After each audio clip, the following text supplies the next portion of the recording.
मनी laundering प्रतिबंधक कायद्यांतर्गत ED म्हणजेच प्रवर्तन निर्देशालयाने अनेक सेलिब्रिटीजची चौकशी केली. त्यात क्रिकेटचा स्टार खेळाडू सुरेश रैना पण होता. मात्र आता ईडीने एका फेक ब्युटी प्रोडक्ट्स विकणाऱ्या इन्फ्लुएन्सरला मनी लॉन्ड्रिंगच्या केसमध्ये अटक केली आहे. संदीपा ब्रिक असं या इन्फ्लुएन्सरचं नाव आहे. या प्रकरणाचा तपास पंजाबमधल्या माहोली इथल्या एका पोलीस ठाण्यात गुन्हा दाखल झाल्यानंतर सुरू झाला. संदीपा ब्रिकने हायबुकेअर.com या वेबसाईटद्वारे FDA मंजूर ब्युटी प्रोडक्ट्स विकत आहे असं सांगितलं. मात्र त्यामागे काहीतरी वेगळंच चालू होतं.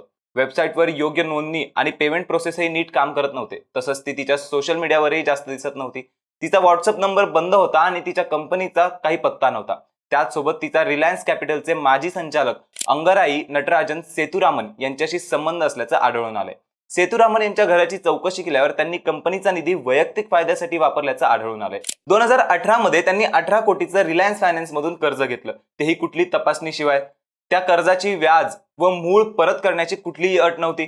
तसेच रिलायन्स कॅपिटल मधूनही बेकायदेशीर 22 कोटीचं होम लोन त्यांनी घेतलं. मात्र त्याचा वापर चुकीच्या कामांसाठी केला गेला आणि त्यातली अर्धी रक्कम ही छापेमारी दरम्यान महत्वाच्या डॉक्युमेंट्स आणि रेकॉर्ड्स सोबत सेतुरामन यांच्या घरातून जप्त करण्यात आली. या सगळ्या प्रकरणामध्ये संदीपा ब्रिकचा हात असल्याची माहिती जेव्हा ईडीला मिळाली तेव्हा तिच्या फेक कंपनीचाही खुलासा झाला आणि 12 ऑगस्टला तिला अटक करून 14 ऑगस्ट पर्यंत कस्टडीत ठेवण्यात आलं.